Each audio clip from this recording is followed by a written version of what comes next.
चलिए गाइस बात करते हैं इंडियन स्टॉक मार्केट की। आज की सबसे बड़ी खबर क्या है जिसका इम्पैक्ट हमें आने वाले 4-5 दिनों तक तो देखने को मिलेगा। तो अगर हम बात करें अभी की, तो अभी सबसे तेजी से सबसे वायरल होने वाली जो खबर है वो है इंडिया और यूके के बीच में होने वाली ट्रेड डील को लेकर। तो इंडिया और यूके के बीच में जो ट्रेड डील हुई है ये वाकई में काफी महत्वपूर्ण रहेगी। तो यहाँ पर मैं आपको ये भी बताना चाहूंगा, ये जो डील है 6 बिलियन पाउंड लगभग 7,000 करोड़ रुपए के आसपास की हुई है। इंडिया और यूके ने अभी हाल ही में एफटीए साइन कर लिया है। एफटीए का मतलब ही है फ्री ट्रेड एग्रीमेंट, यानी कि दोनों कंट्रीज आपस में अब फ्रीली ट्रेड कर सकती हैं, या ये जो ट्रेड का अमाउंट होगा थोड़ा कम रहने वाला है। अब इस डील का जो सबसे बड़ा फायदा है वो क्या होने वाला है उसको समझ लेते हैं। जैसा मैंने अभी आपको बताया, इस डील का मतलब ही ये है कि दोनों कंट्रीज के बीच में जो ट्रेड बैरियर हैं जैसे टैरिफ हो गया, टैक्स हो गया, ये काफी कम हो जाएंगे, जिससे दोनों कंपनीज के प्रोडक्ट एक दूसरे के मार्केट में काफी सस्ता और आसानी से अवेलेबल होगा। तो अभी तक ये हमें समझ में आ गया है कि इंडिया और यूके आपस में अच्छी ट्रेड डील कर रहे हैं और इस डील से दोनों कंट्रीज को बड़ा फायदा होगा। लेकिन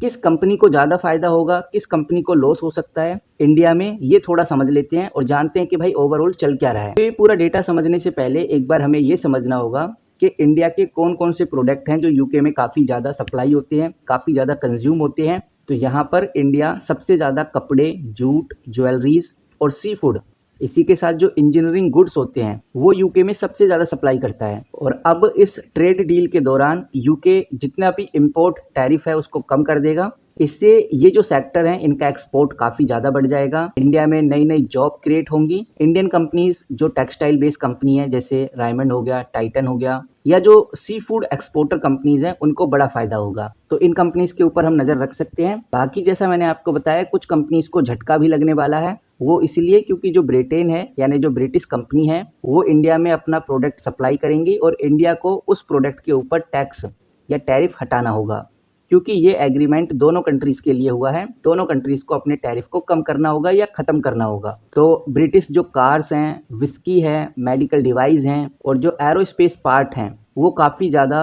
सस्ते अब हमें देखने को मिलेंगे इंडिया में। और यूके के पीएम भी ये बोल रहे हैं कि ये डील हमारे लिए बहुत अच्छी है। हमारी कंट्रीज में भी लगभग 2 से 3 हज़ार जॉब्स क्रिएट होंगी और वो इस बात से काफ़ी खुश हैं कि उनको इंडिया जैसा बड़ा मार्केट मिला है जहाँ पर वो अपने प्रोडक्ट को सप्लाई कर सकें।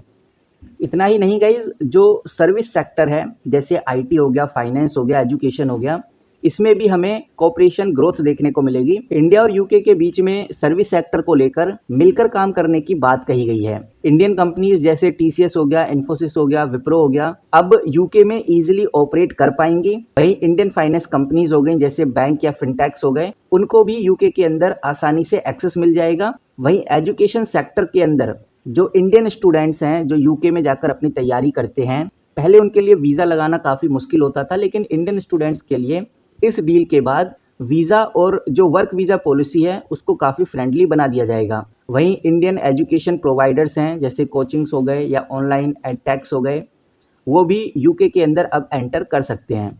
तो ये बदलाव भी अब हमें इस डील के बाद देखने को मिलेगा।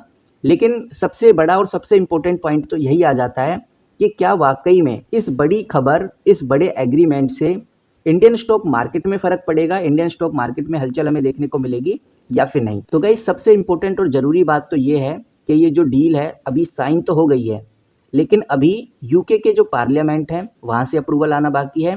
उसके बाद इसको इम्प्लीमेंटेशन में भी 1 साल लग सकता है।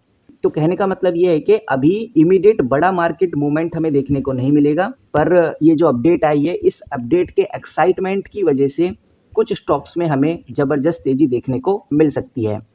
कुछ स्टॉक्स में सबसे पहले जो नाम निकल के सामने आता है मैं आपको बता देता हूँ, वो है टाटा मोटर्स। जी हाँ दोस्तों, टाटा मोटर्स में आपको एक ज़बरदस्त जंप देखने को मिल सकता है। क्यों देखने को मिल सकता है, इसके पीछे का रीज़न है JLR यानी जैगुआर लैंड रोवर। तो JLR को यूके एक्सपोर्टर्स के थ्रू टाटा मोटर्स को बड़ा फायदा होने की उम्मीद है और इसीलिए टाटा मोटर्स आज के दिन आप नोटिस भी कर रहे होंगे काफ़ी चर्चा में है जब से इंडिया और यूके की डील साइन हुई है। इसी के साथ यूएस और जापान की जो ट्रेड डील साइन हुई थी उसके बाद भी टाटा मोटर्स में हलचल हमें देखने को मिली। तो टाटा मोटर्स आने वाले दिनों में काफ़ी चर्चित स्टॉक रहने वाला है। काफ़ी लोगों की नज़र इस कंपनी के ऊपर है, तो आप भी इस कंपनी के ऊपर नज़र बना के रख सकते हैं। फिलहाल इस वीडियो में इतना ही। जैसे ही कोई बड़ी खबर, बड़ी न्यूज़ आएगी तो सबसे पहले आपको इस चैनल पे देखने को मिलेगी, तो आप चैनल को सब्सक्राइब करके रख सकते हैं वहीं अगर आपको इस तरह की अपडेट पसंद है तो कमेंट में यस जरूर टाइप करिए। मिलते हैं किसी नई वीडियो के साथ, तब तक के लिए take care and good bye.